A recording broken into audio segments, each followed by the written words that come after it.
এদিকে সরকারি অনুষ্ঠানে বাধ্যতামূলক বন্দে মাতরমের প্রথম 6টি স্তবক গাইতে হবে জনগণমনর আগে। কেন্দ্রীয় স্বরাষ্ট্র মন্ত্রকের এই নির্দেশিকা নিয়ে এবার সরব হলেন ব্রাত্য বসু।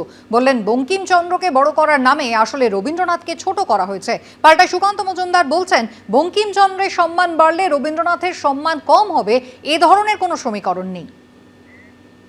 আজকে এই সরকারি অর্ডারের মধ্যে দিয়ে তারা বঙ্কিমকে বড় করার নামে আসলে রবীন্দ্রনাথকে ছোট করলেন। বঙ্কিমচন্দ্রের সম্মান বাড়লে পরে রবীন্দ্রনাথের সম্মান কম হবে, এই ধরনের কোনো ইকুয়েশন বা কোনো সমীকরণ অন্ততপক্ষে আমার জানা নেই। বঙ্কিমচন্দ্র চট্টোপাধ্যায়ের বন্দে মাতরমে 150 বছর। পশ্চিমবঙ্গে বিধানসভা নির্বাচনের আগে দেশ জুড়ে বড়ভাবে তা তুলে ধরছে বিজেপি। সংসদে দীর্ঘ আলোচনা থেকে নরেন্দ্র মোদী, অমিত শাহের ভোট প্রচার, বারবার উঠে আসছে বন্দে মাতরম প্রসঙ্গ। এরই মধ্যে বুধবার নতুন নির্দেশিকা জারি করেছে অমিত শাহের কেন্দ্রীয় স্বরাষ্ট্র মন্ত্রক। সরকারি অনুষ্ঠানে বাধ্যতামূলকভাবে করা হচ্ছে বন্দে মাতরমের প্রথম 6 স্তবক। সব রাজ্য সরকারকে এই মর্মে নির্দেশিকা পাঠানো হয়েছে, যেখানে বলা হয়েছে জনগণমনর আগে জাতীয় গান বন্দে মাতরমের সরকারি সংস্করণ গাওয়া বা বাজানো বাধ্যতামূলক। 3 মিনিট 10 সেকেন্ডের মধ্যে শেষ করতে হবে বন্দে মাতরমের প্রথম 6 স্তবক। যখনই জাতীয় গানের সরকারি সংস্করণ গাওয়া বা বাজানো হবে, উপস্থিত সকলকে দাঁড়াতে হবে। আর এই নির্দেশিকা নিয়ে সরব হয়েছে তৃণমূল। আমরা বঙ্কিমচন্দ্রকে শ্রদ্ধা করি, কিন্তু রবীন্দ্রনাথকে, যে রবীন্দ্রনাথ আমাদের বাঙালি আত্মার সঙ্গে জড়িয়ে আছে, যিনি প্রথম ভারতীয়, যিনি প্রথম নোবেল পুরস্কারে পুরস্কৃত হন, যার সাহিত্য এখনো পৃথিবীর একাধিক দেশে পড়ানো হয়, যিনি এখনো পৃথিবীতে, গোটা পৃথিবী জুড়ে উচ্চবন্দিত, যাকে কোনোদিনই আরএসএস থেকে শুরু করে হিন্দু যে সাম্প্রদায়িক সংগঠনগুলি কখনোই রবীন্দ্রনাথকে পছন্দ করেননি, তার এই মুক্ত মনা দৃষ্টিভঙ্গির কারণে রবীন্দ্রনাথকে তারা দীর্ঘদিন ধরে ছোট করতে চাইছিলেন।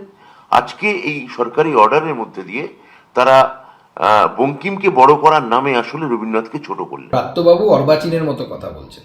বাংলা সাহিত্যের এমন একটি নক্ষত্র, যে নক্ষত্র কারো দ্বারাই কোনো ম্লান হতে পারে না।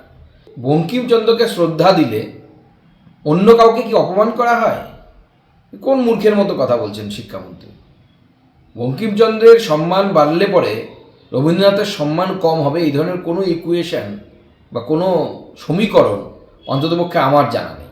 কেন্দ্রের এই নির্দেশিকা কি শুধুই বন্দে মাতরমের প্রতি শ্রদ্ধা জ্ঞাপন, নাকি এর নেপথ্যে মোদী সরকারের রাজনৈতিক কৌশলও রয়েছে? পশ্চিমবঙ্গের বিধানসভা নির্বাচনের সঙ্গেও কি বিষয়টির বিশেষ যোগ রয়েছে? এই প্রশ্ন তুলছে বিরোধীরা। জাতীয় সঙ্গীত সংবিধানে কিন্তু নেই, তার সঙ্গে জাতীয় গান রাজ্যে যখন হবে, তার সঙ্গে রাজ্যের গান, এটা হচ্ছে নাকি? সবকিছু সীমা থাকা উচিত। নেতাজি রবীন্দ্রনাথের আপত্তি উড়িয়ে দিয়ে অমিত শাহ নিচে বেড়াচ্ছেন। আমি বলছি এটা আরেকটা প্রকল্প। বাঙালি মনীষীদেরকে সামনে রেখে তাদের মধ্যে বিভাজন করে সুযোগ খোঁজার চেষ্টা করছে দিল্লির বিজেপি। এটা অসভ্যতা এবং চূড়ান্তভাবেই এর বিরোধিতা করা জরুরি। 1875 থেকে 76 সালে বন্দে মাতরম রচনা করেন বঙ্কিমচন্দ্র চট্টোপাধ্যায়। 1886 সালে রবীন্দ্রনাথ ঠাকুর কলকাতায় জাতীয় কংগ্রেসের অধিবেশনে সুর সংযোজন করে নিজের কণ্ঠে গেয়েছিলেন বন্দে মাতরম। 1950 সালে ভারতের জাতীয় স্তোত্রের মর্যাদা পায় বন্দে মাতরম। অর্ণব মুখোপাধ্যায়, আশাবুল হোসেন ও শিবাশিস মৌলিকের রিপোর্ট, এবিপি আনন্দ। এবিপি আনন্দ, এগিয়ে থাকে, এগিয়ে রাখে।